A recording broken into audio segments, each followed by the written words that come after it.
Okay, we might kick off and start because we've got a lot of to get through, and I'm certain there are going to be some questions as we go through at the end. So my name is Nicholas Robert Alderdice. I am the CEO and co-founder of Learning Vault, and who's joining me on the call is Luke Hutton, co-founder and director of product for Learning Vault. So what I want to do is I want to welcome you to this first in a three-part series around the SIT package upgrade. And today we're going to predominantly be focusing on cookery, but also hospitality as well. And for those of you that may not be familiar with Learning Vault, I just sort of wanted to give you a bit of a background about who we are as an organization, to paint a little bit of a picture and provide some context around what we're doing in the space and why we believe webinars like this are so important. So Luke and I are actually hoteliers by trade. We care deeply about the hospitality, travel, tourism, cookery, leadership sector, and more specifically how that relates to education, educating that workforce of the future. Luke had an extensive background at Intercontinental Hotels Group, and I had an extensive background in Accor Hospitality. We try and not sort of talk too much about it because there's still rivalry to this day. We actually created Learning Vault over 6 years ago, and Learning Vault was born out of the RTO that we had together. The RTO that we had specialized in hospitality, hotel management, leadership management, and business. And largely, we would use training as a change agent when we went into hotel properties to look at how we could affect real change within a business. We really wanted to make a difference within the education space and make meaningful impact for the experience of the industry that we care so deeply about. So we decided at one point to transition from our RTO into Learning Vault so that we could help assist people sort of upskill an entire sector and industry. Largely, Learning Vault is made up of 3 product verticals. So our first product vertical that we're quite well known for is what we refer to as our vocational library content. So we have hundreds of units across SIT, BSB, CHC, emerging, that all relate to products that we provide to RTOs to assist in the acquisition of units of competency and teaching of students. Because we're so deeply rooted in industry and wholeheartedly believe in the rapid acquisition of skills, knowledge, and proficiencies, we also have over 600 micro-credentials that we offer to providers across the entire ecosystem of education, be that K-12, vocational, technical, higher ed, and professional development organisations. The third pillar that we work across is our digital credentialing architecture. So very proudly, we're the first Australian digital credentialing agency.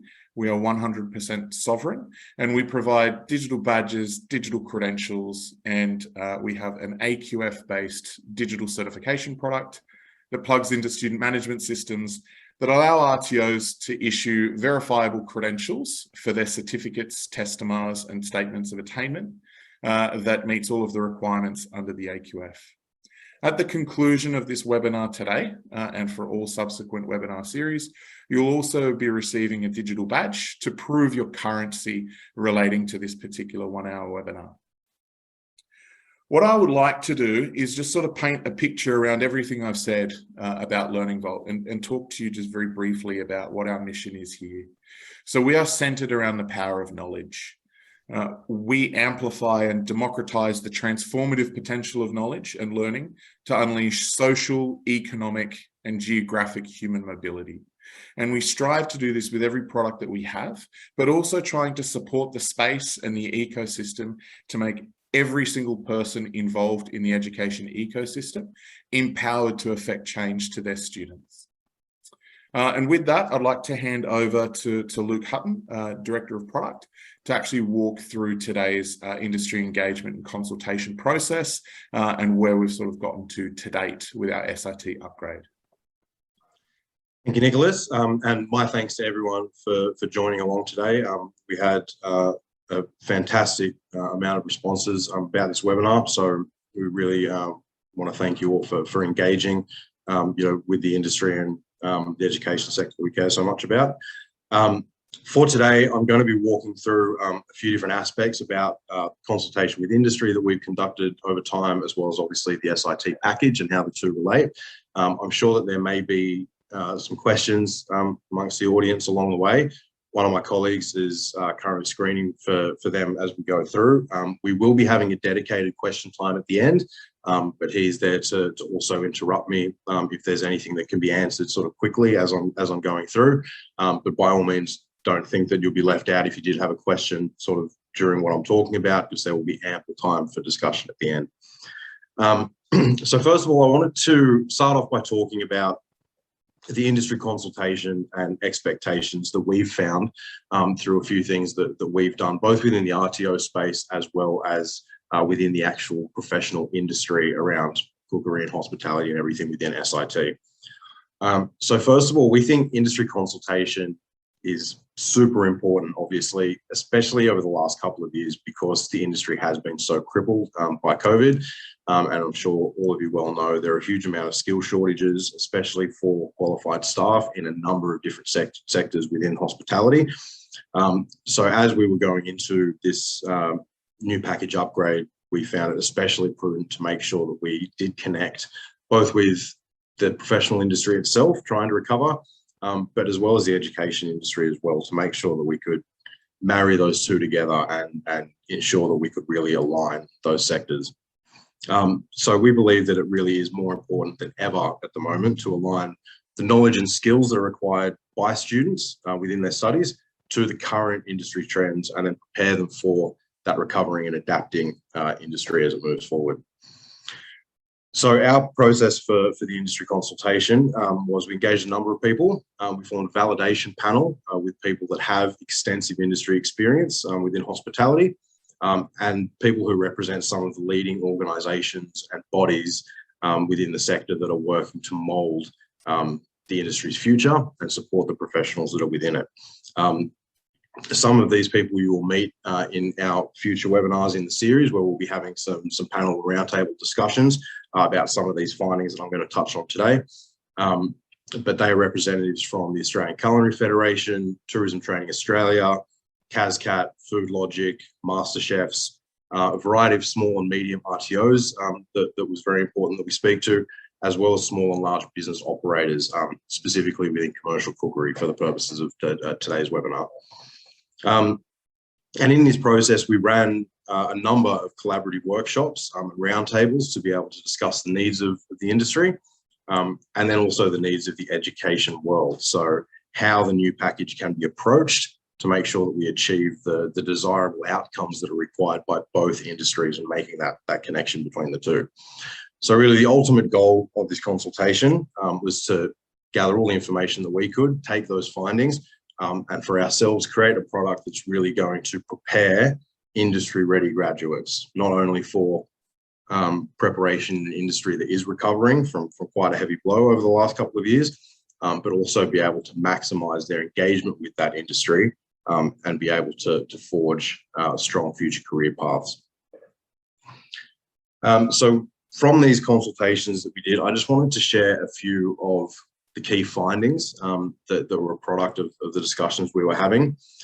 Just to put a bit of a disclaimer out about this, as Nicholas said, having been born out of an RTO and before that having come from industry as well, I think we're all at Learning Vault quite keenly aware of the different struggles that face each sector and the pressures that are put on them. So there are certainly a few findings that we found that do seem to be targeted towards a specific part of that alignment between sectors. But all of those things we'll be able to discuss more in the future series as well. So one of the main findings that we found was, in recent years especially, there's been a big disconnect in the cookery space, particularly between the skill sets of qualified graduates from the vet sector and then the requirements of what industry employers are after. So employers have increasingly been able to not trust that graduates possess the relevant knowledge and skills that are required to actually be able to apply them to the current trends of what's expected for them in industry. For anyone from the education space who is used to training packages we all know as well that over the life of a training package, that lasts over half a decade, and it's taken a couple of years to be able to put that training package in place. That's a very long time for such a fast-changing industry like SIT. So obviously trends are going to evolve quite rapidly past that. So that was a really important thing for us to understand, that there had been such a wide disconnect between student graduates trying to enter the workforce and then misaligning with those expectations of the industry. So in order to try and realign that, it's really important that our process for education is that we don't try and produce students as being the end users of this function, of this process, but rather that the industry is the end user. So there's a lot of pressure on RTOs, particularly with compliance, which I'll talk about in a second, where our be all and end all in the RTO space is to ensure that students achieve every outcome that's in the training package, all the boxes are ticked, and then our job is done, which by default kind of makes the students the end user, but without necessarily considering that next step for them towards their success in the actual industry once they get into that workforce. So to that point, compliance has become, in certain circumstances, all-consuming. And understandably, it is the main consideration of RTOs because of what happens at the other end when ASQA come and audit them if they don't ensure compliance. But again, because of that reliance on compliance as the be all and end all, and with the shifting changes of industry over the course of an entire training package's life, the ultimate result is that this will negatively affect the quality of what students are actually being trained in. Whilst the trend in industry might dramatically move away from the training package 3, 4, 5 years into training package's life, industry is not requiring that anymore, yet as educators, we still need to cover off those criteria in the students that we're producing, rather than being able to evolve with what the needs of the industry are. A disconnect of trainers with the industry as well, and COVID has certainly been a huge catalyst for this.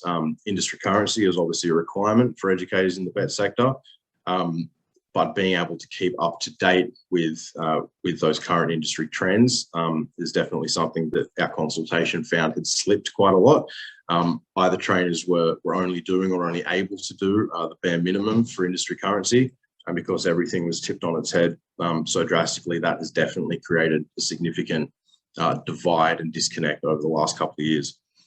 And then the final main finding that we found in our consultation was that we need to ensure more realistic approaches to the work-based training side of it.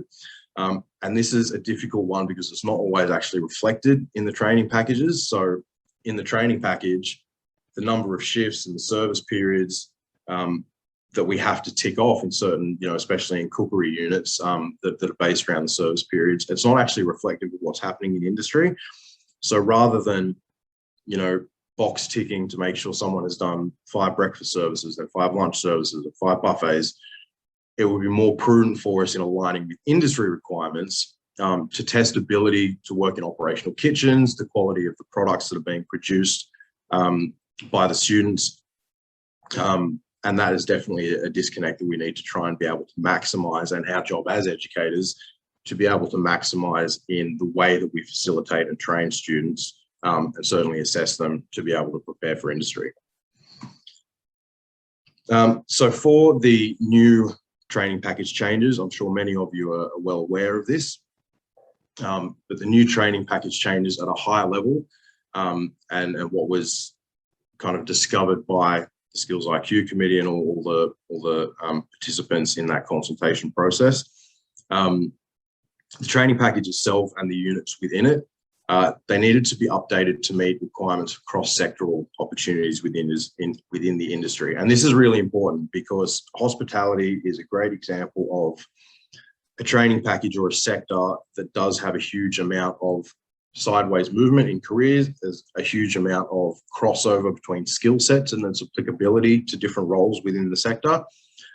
So the recognition that, especially with an industry that's taken such a hit with COVID and needs so much restaffing by qualified graduates, it was important that those UOCs were adjusted to allow for cross-sectoral opportunities and training and preparation for multiple job roles within the sector.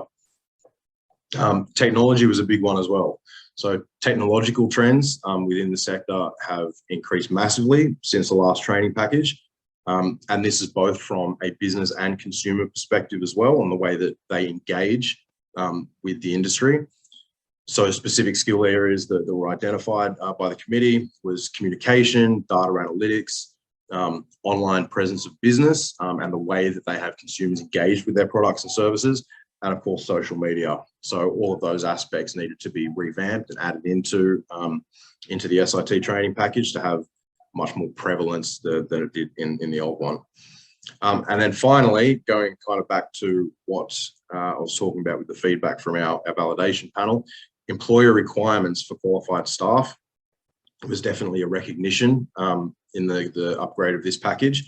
So those have been realigned to be more in line with consumer demands that are relevant to the technologies that I just mentioned, as well as customer service, and particularly the way that customers like to engage with products and services. So whether, they're still face-to-face in the same way that they were 6 years ago, versus, buying behaviors that are much more online, and consumers wanting to engage with businesses, products and services in an online fashion these days. So all of those have been noted as priorities for this re-emerging industry, and is definitely going to be a foundational point that needs to be adhered to if we're going to be able to recover the industry at the speed that we kind of need to, and to the quality that we need to. So taking all of this feedback on board, it's been our role after that to, both for our own business, but as well as for the industry and the sectors as a whole, to try and come up with an approach as to how we should tackle this upgrade, what changes need to be made from the way that we have previously been educating, what industry used to want and desire and expect out of trained graduates, and then us internally as a business, how we would actually apply that to our own products. So whilst many of the units and the qualifications within the new package, they are equivalent upgrades, but there's been quite a number of heavy focuses that we believe that need to be taken on board with this, to, as I've mentioned, to realign the education processes and facilitation of that education to the industry standards. But that to be said, that there are also a number of needs that need to be considered of the education sector that need to take part in that product upgrade, so that we can make the facilitation processes and the lives easier for trainers and improve that student journey. So to break those down a little bit, the first approach that we need to take is a compliance approach. So obviously, as we all know from an RTO background, accurately reflecting all the different expectations from the regulatory body in ASQA when training qualifications and units is essential. Something that's happened in the last couple of years and became particularly prevalent in the release of the BSB package last year is, I guess, a realignment of what the expectations are around performance evidence capture. Speaking from experience, I know that through my journey over the last sort of 12 years, performance evidence and performance criteria could certainly be gotten away with in more theoretical assessments. So for instance, creating a case study whereby you would be asking students, how would they do this? How could they do this? How would you go about addressing this scenario? And having written responses to those would absolutely pass muster with an ASQA audit, and in a lot of ways was the accepted way of training, especially for soft skill units like in the business sector. Whereas in the last couple of years, that has definitely changed, and ASQA's stance on that is quite unequivocally that no, any performance evidence or practically based skills in the training package absolutely need to be assessed in that practical sense. And then from a compliance approach as well, in that re-engagement from education to industry, creating assessment tasks that are going to require practically doing them within the expected industry timeframes and the realistic industry settings is super important for us as well. So whilst that is usually written down in the performance criteria or the assessment conditions for any unit, actually really taking that on board and aligning that with what the current expectations are of industry is super important. The second approach that we need to take overall is the approach to trainers. So streamlining marking criteria, offering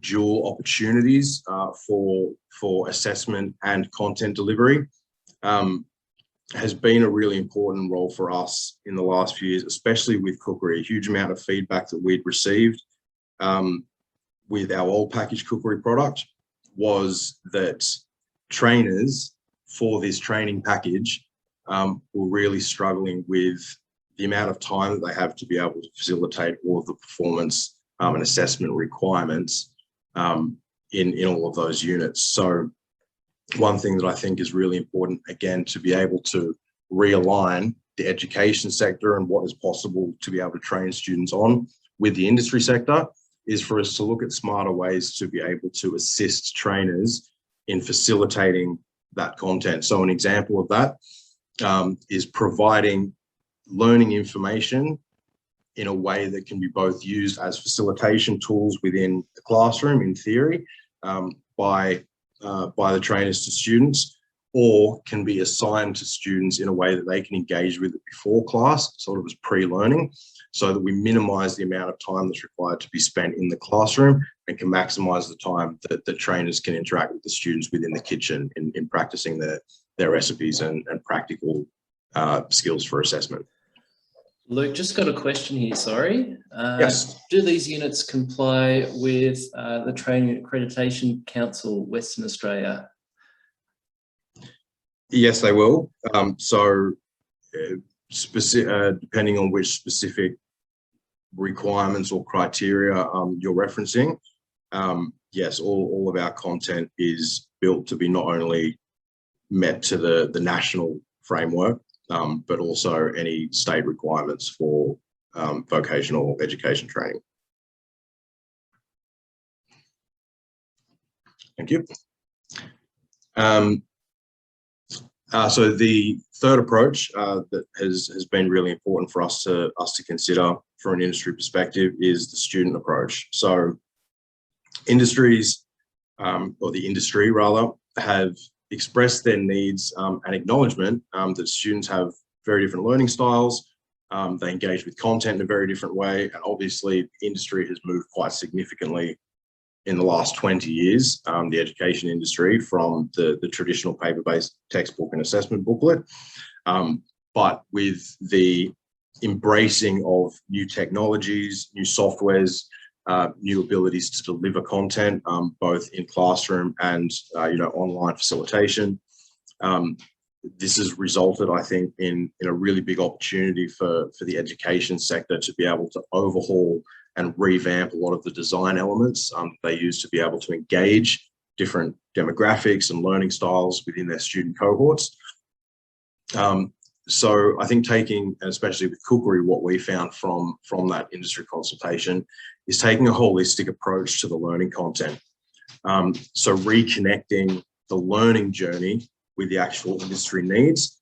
That requires us to teach Cookery from a foundational underpinnings perspective. So that will apply to a much more diverse range of opportunities once students enter the workforce. So to give an example of that, historically with Cookery training, recipe-based training has been quite commonly used.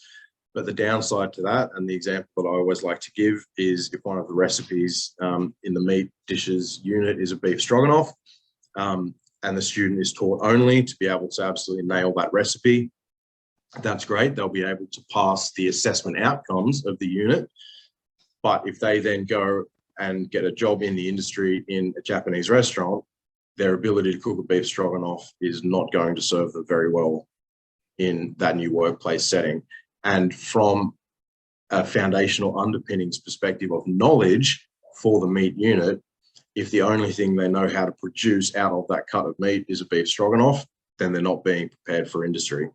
Rather, if we position all of our learning content from a holistic perspective, understanding the key ingredient of that unit, understanding what, say, for instance, meat or poultry, what the different cuts of poultry or meat are used for, why are the cuts different, what types of methods of cookery are they best treated to, and what is going to produce the best final outcome. That will give students a more foundational underpinning to be able to adapt themselves, think critically in the kitchen, which is definitely a skill that they are expected to have, and be more prepared for industry and to be successful in those workplaces once they get there.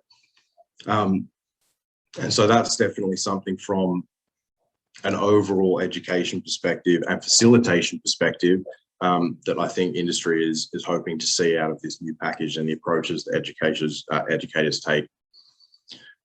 And then finally, the final approach is the industry approach that we need to take to this new package. So first of all, as I mentioned earlier, meeting the cross-sectoral needs of the sector by creating content with a more generalized approach is very important. So if we're going to try and allow for engagement and growth within varied professional pathways within a hospitality context, that is really important for us in this new emerging industry that's trying to get back on its feet.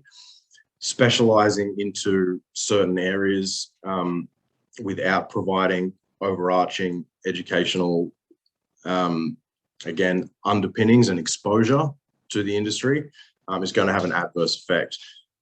So for instance, in an assessment or a learning context perspective, creating activities and case studies and workplace examples that are reflective of multiple different types of industries is going to allow for cross-sectoral opportunities within those learning units. So within the hospitality space, for instance, there are many units that don't require tailoring to only hotels or only to a restaurant setting or only to a travel agency. So we can provide examples and ways of transferring that knowledge through a more generalized pathway that will be applicable to all of those different job roles and sectors within the hospitality industry. A second aspect to that is the streamed pathway approach. Hospitality in the old package and in the new one has always allowed for the construction of qualifications with streamed approaches, especially in the certificate 3 and 4. So it's really important as well that we are clever about this when we're putting our qualifications together. So we're allowing for that broad foundational learning for certain units, then tailoring different qualifications to be able to address those specific job roles and skill sets, depending on what our student cohort's demands are. So that ensures that the recovering industry is then going to be populated by properly qualified people in each job role. So as a crippled industry is trying to get back on its feet, it is really important to be able to provide that exposure and relevance to a variety of professional contexts. So I know those two thoughts kind of seem opposing and counteractive to each other, but I think both need to have consideration based on what our industry sector is after. So for certain job roles and certain sectors, absolutely having those specified, qualified graduates coming through to fill those roles is very important. But also, since we are trying to repopulate the industry as a whole, being able to provide that holistic and foundational education across a range of different applications is very important for us. So briefly, based on all of that, the assessment methodology from the old package to the new package has been a few-fold from our findings. First of all, we want to be able to streamline assessments. So that's going to be able to allow for easier training facilitation, as I mentioned, which is very important, as well as reduced marking time. Again, to give the example of Cookery, there is a huge amount of in-class hands-on time that is required for assessment preparation and carrying out the actual assessments. And trainers especially are extremely time poor in this regard. So being able to then mark off a huge amount of knowledge-based assessment and then multiple recipes with a huge amount of practical-based assessment requirements, especially for a large class, is very difficult. So being sensitive to that and creating assessments that more acutely target, the assessment outcomes required by the training package, without overcomplicating and creating enormous marking checklists, is definitely the direction that we would like to take our product, at least. From a knowledge assessment perspective, offering multiple options as well to suit different cohorts, for instance, EAL cohorts or lower level certificates. For our product in particular, that's resulted in us creating 2 different versions of our knowledge assessments, one which is multiple choice questions and one which is short answer, just to be able to give that flexibility to our trainers in what type of assessment is going to be best suited, both towards their time constraints as well as towards their student cohorts. And then the immersive and real world practical assessment is really, really important as well. So as I was saying earlier about the requirement for us not to theorize or theoretically cover practical assessment requirements, being able to practically and embed practical assessment in real world situations and models is really important. So for Cookery, practical demonstration assessments, they need to reflect contemporary dishes, and they also need to reflect contemporary cooking styles as well. So in line with what industry are expecting from us, we need to be able to prepare those students with the right types of recipes, the right types of preparation methods, and the right types of methods of cookery, not just in a way that covers the requirements of the unit, but in a way that is actually going to be applicable to what those trends are in industry for when they get out there. And then in the hospitality context, simulated assessments can be provided in lieu of practical assessments, of course, but being able to do that in a way that is fully immersive and is going to engage students in a way that will make them feel placed within industry already and expose them to those real world types of situations they would actually experience. So rather than simply doing a case study where that, world is just written around them on, in a few paragraphs, being able to accompany that with real based simulated policy and procedures, workplace health and safety documents, job descriptions, etc., that they can actually use in a practical sense in the classroom. Whilst it's a simulated environment for hospitality, they can actually use them within practical assessment models to be able to actually immerse themselves in that real world narrative. And then, of course, as I mentioned before, that practical task, know how would you, should you, could you achieve this, but actually putting students in that position to be able to either role play or simulatedly and practically carry out those competencies to prepare them for industry. So what I would like to do now very quickly is just give you an example of how that physically looks from a product perspective. We have taken a huge amount of time and consideration in trying to apply all these findings that we've come across within industry, from the RTO space, from professionals within industry, and apply that to a product that is going to meet the needs of industry, the needs of trainers, improve the student journey, whilst also satisfying the requirements of this new training package. So I'll just share. So first of all, this is just a sample unit of the upgraded poultry training package unit, just built onto one of our LMSs for show. As a quick breakdown, the sessions that I was talking about, or the way that we can dual purpose learning content is what these sessions are, and I'll pull one of them up in just a moment.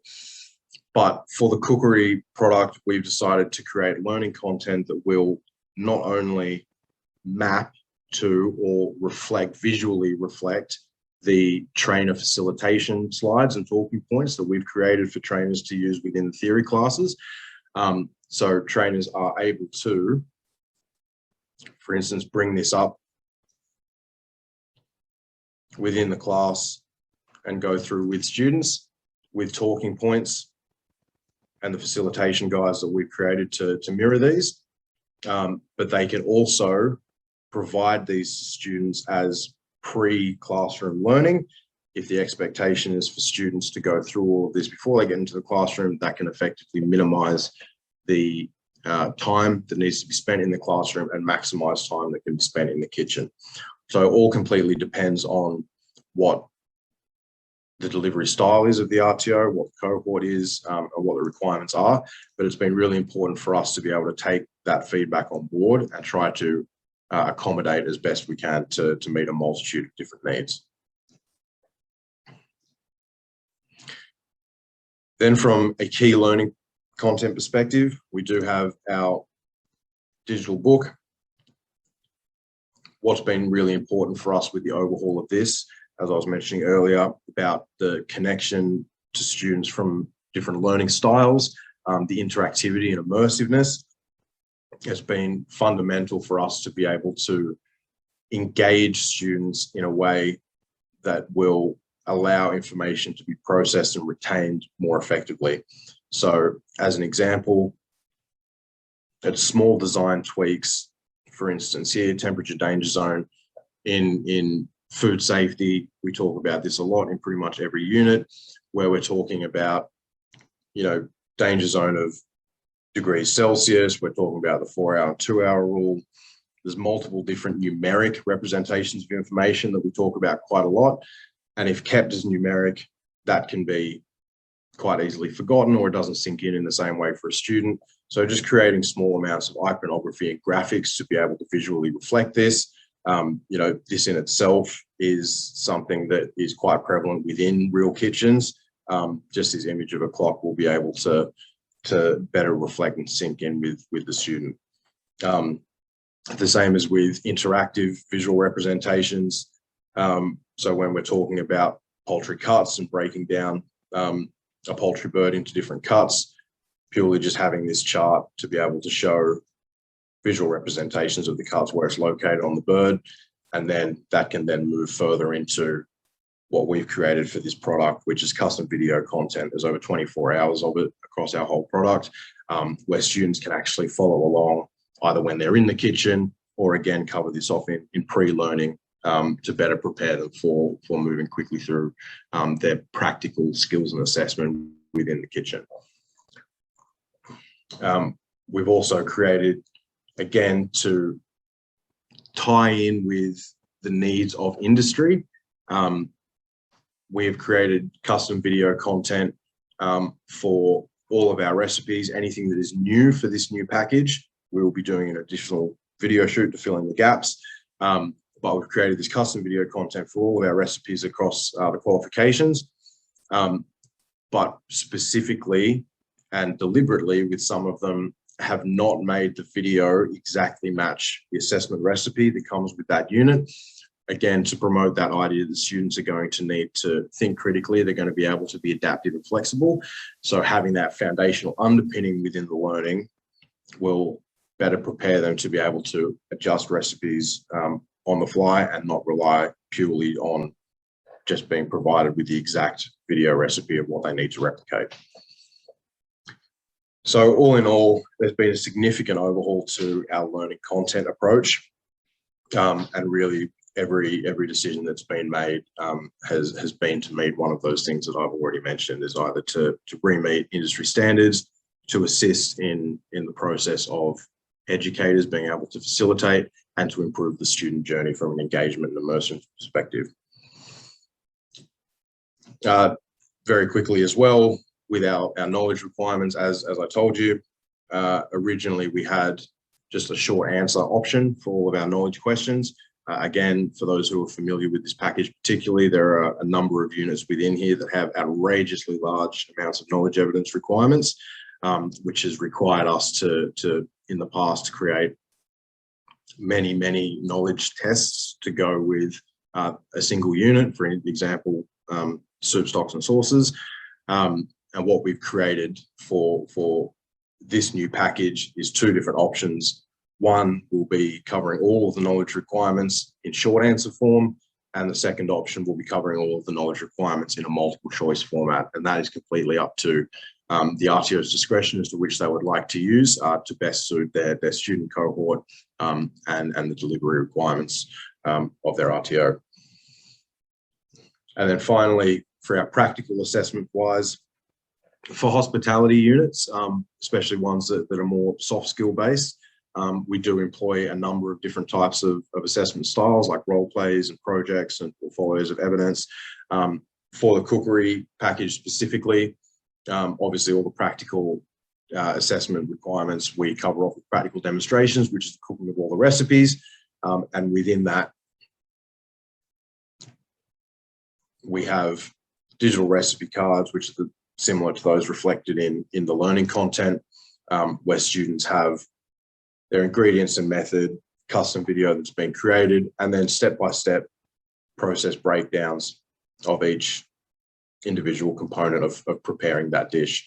And all of these, again, from the simplification perspective, previously with the old package, our marking checklist for these sorts of recipes would often have, 50 or 60 different line items that need to be checked off.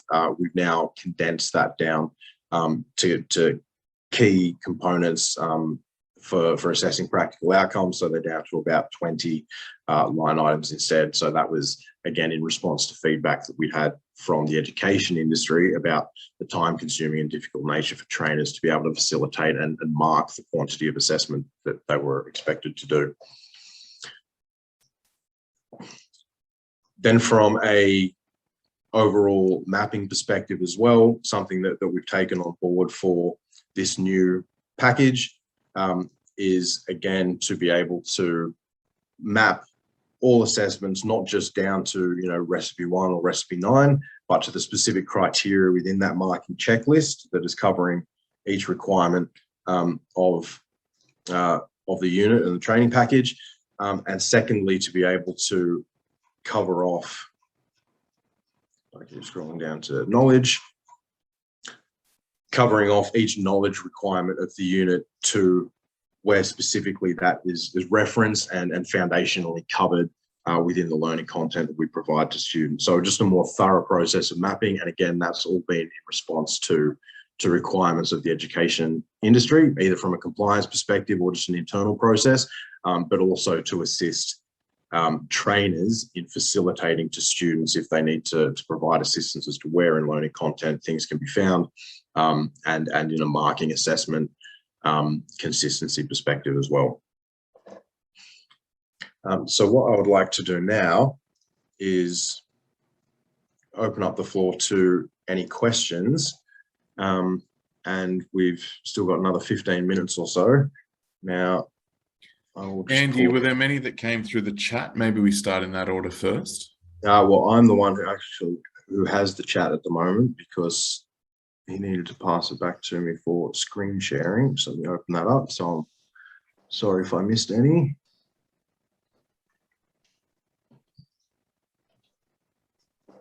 No, we're open at the moment. Yeah, doesn't look like we had any at the time. So were there any questions from anyone in the audience at all on anything that we've spoken about today? Look, can you hear me? Oh, there we go. Yes. Hello. Look, my name is Dinesh. I'm from NTCA College. I'm just wondering, so what is the time frame of releasing all your Cert 3 occasions, Cert 4 and diploma? So what is the time frame? So if I count, okay, I'm taking Learning Vault, so when can I get ready? Because after that I have to do my configuration as well. So I just want to know the time frame. What can you give us, or what can you promise us? Yeah. So our current development schedule spans across everything that we offer within the whole package, which is advanced hospitality and cookery predominantly. By the end of the year, so end of December, we will have completed all core units for Cert 3 for cookery, Cert 2 to advanced diploma of hospitality, as well as Cert 3 and diploma of events. So that's end of December. Then we tackle all of the elective units in the first half of the new year. So the idea is that everyone is able to start teaching their prerequisites and core units from the beginning of the new year. potentially even just before the end of the year, because we've already started that build process. Yeah. And then, yeah, in the new year, in the first 6 months of the new year, we'll have all the electives built out as well. But I'd be very happy to share with you what that specific production schedule is, because we do have every unit written out and itemized in where it sits in the production schedule. Okay, so as you said, can you share us an Excel sheet so where you are, so that we can bank on you, so that we can prepare our material according to that? Absolutely, yeah, we can send that to you. I'll talk to Jasmina, my colleague who's organised the entire webinar, and we'll make sure to get that across to you. No problem. All good. Thanks. That's what my question. Thank you. Thank you. Pleasure. Luke, a few more questions. Are we looking at doing patisserie? It's an excellent question. We have talked about patisserie for a number of years now. Unfortunately, it is not one that has ever fully been, I guess, agreed upon, or it's never been a fully opportune time for us to be able to do it. At this stage, we don't have any concrete plans to be creating it, but we are, certainly open to further discussions to see whether or not it could fit into our production schedule in the future. But at this stage, for at least the first upgrade period of the next kind of 8 to 12 months, we don't have it in our current development schedule. Another question that's come through, are the recipes for cookery units also mapped to the UOC requirements? Yes, they are, absolutely. So every single one of our units that have recipes in them, so even the recipes that we have the videos for in the learning content, they are actually all of the assessment recipes that the student is required to cook to complete all of those UOC requirements. So yes, absolutely, they're reflected in the mapping. Hi, Luke. I have a question to ask, if I may. Yes, Prashant. Yeah. Now, so far, the emphasis of your today's program has been strictly on hospitality and cookery units, but I believe you are also selling BSB units as well, which are part of the hospitality and advanced diploma units. Now, one of my question which I've always been asking is, how much modification have you done for the business unit to suit the time frame which most RTO provides to deliver when it comes to hospitality diploma and advanced diploma? Because as of now, all the BSB course deliveries are, of course, designed to suit not hospitality, but they're designed to suit diploma of leadership and management and advanced diploma of leadership and management. So the content, of course, you have to at the same time look into the element of competency, because that hasn't been adjusted at all for the SIT students. They are exactly taken up from this end and they just put in the other basket without any modification. But the time frame that is there for the delivery by the RTOs is half. So if a unit of BSB is 5 weeks for diploma and leadership, in SIT the same unit is there for 2 weeks, perhaps. How can you justify, or how can we abridge so that you are basically satisfying the ASQA people who made that element of competency? At the same time, you are able to educate or teach something what is required. That's a really, really good question, and actually points out extremely well one of the big conundrums with this BSB package that has been released. Even for a BSB context, the way that those units have been upgraded and the assessment requirements in those upgrades is enormous. So even if you were delivering them in leadership and management qualifications, some of those diploma and advanced diploma units are exceedingly difficult, both on students as well as facilitate them. From a movement into the SIT package context, whilst we are looking to streamline the learning side of it to be able to be more applicable to an SIT, SIT job role context, but still keeping that cross-sectoral generalization. My straight answer to you at the moment is I don't know from an assessment perspective, because we obviously, compliance is extremely important to us, and we don't compromise on compliance when we're creating our assessments.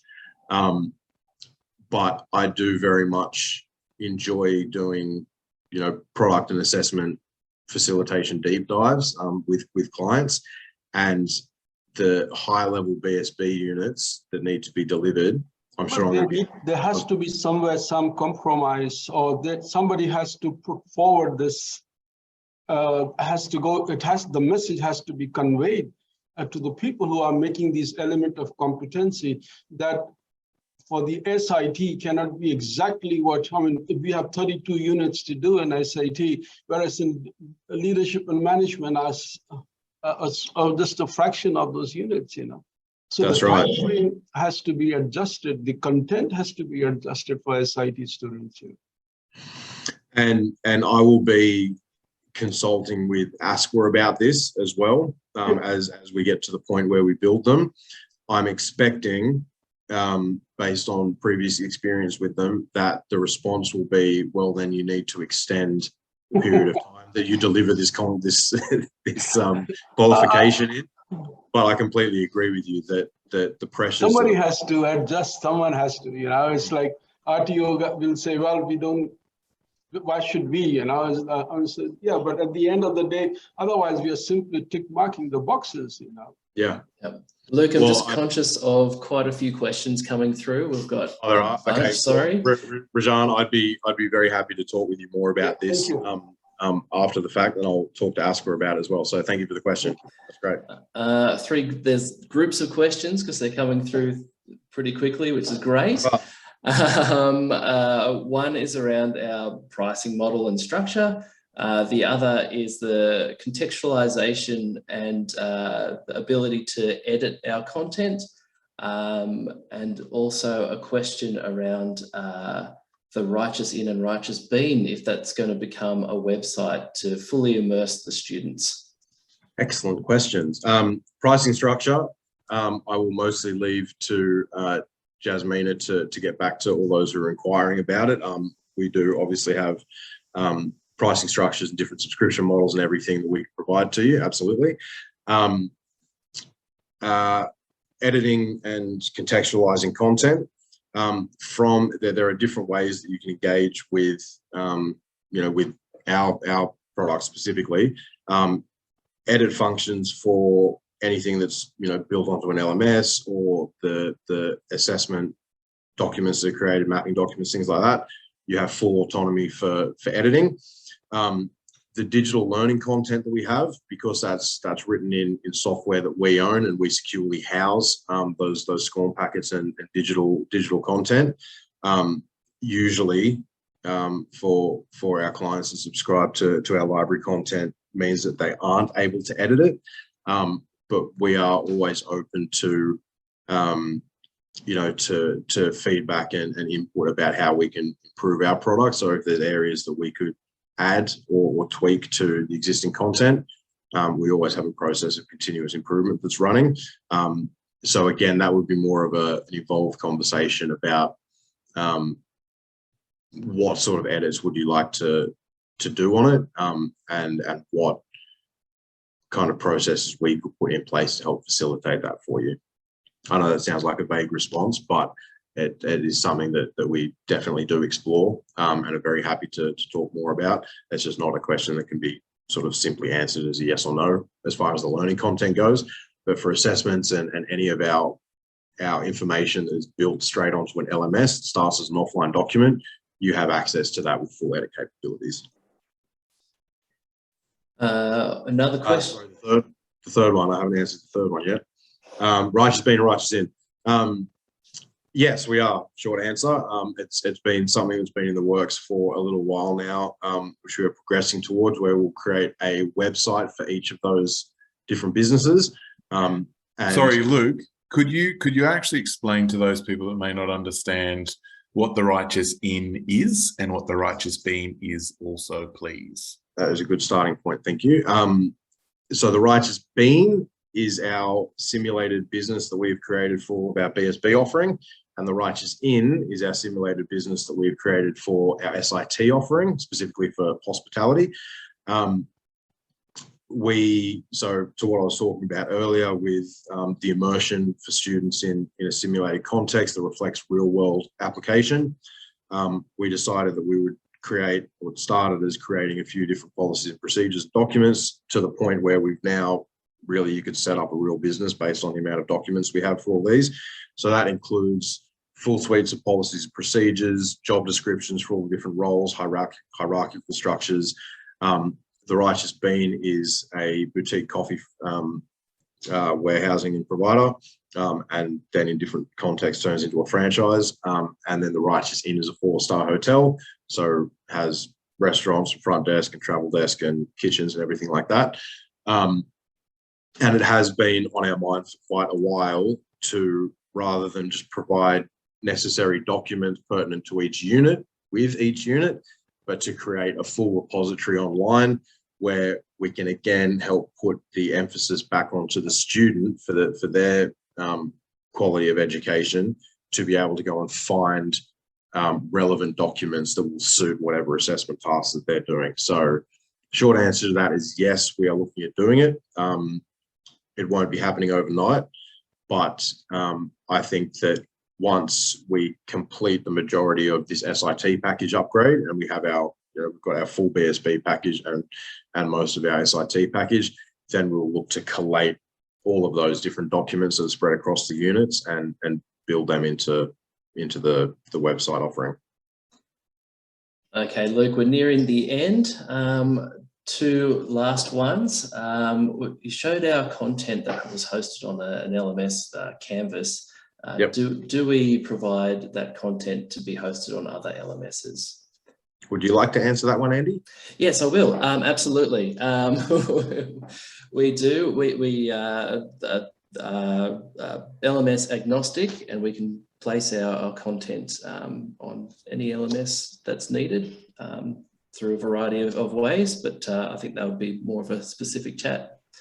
The last one is, do you provide training and assessment strategy for the SIT package? We don't. We're very happy to work with you on that, especially when, you know, a lot of people are requiring to do additions to scope for this new package.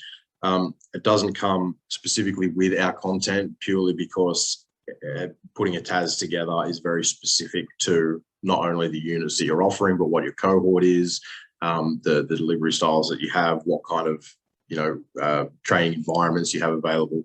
So it's a very tailored thing, obviously, but having come from an RTO background ourselves, where we are quite familiar and proficient with what is required to put into a TAS and for applications to scope.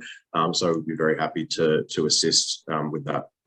On top of that as well, Luciano, I might add that we actually work with a consortium of RTO specialists and advisors. So we can actually sort of recommend a consultant that's specific to your sort of needs, whether that's international, domestic, fee paying, you know, funded.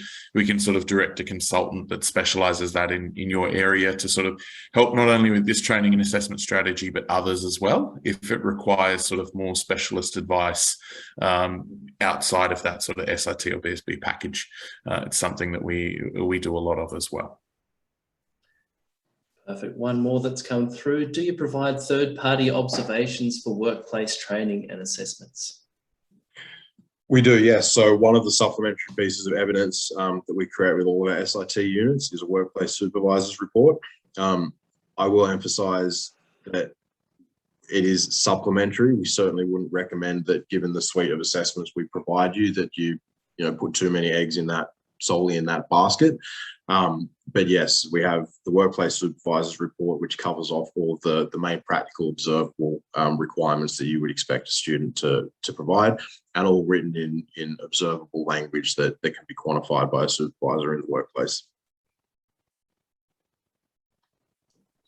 Perfect, and that's it, and that is 12 o'clock. Wonderful, excellent timing. Well, from me, thank you very, very much for everyone who's attended. This was a really important thing for us to be able to share, and with this new package that's coming through.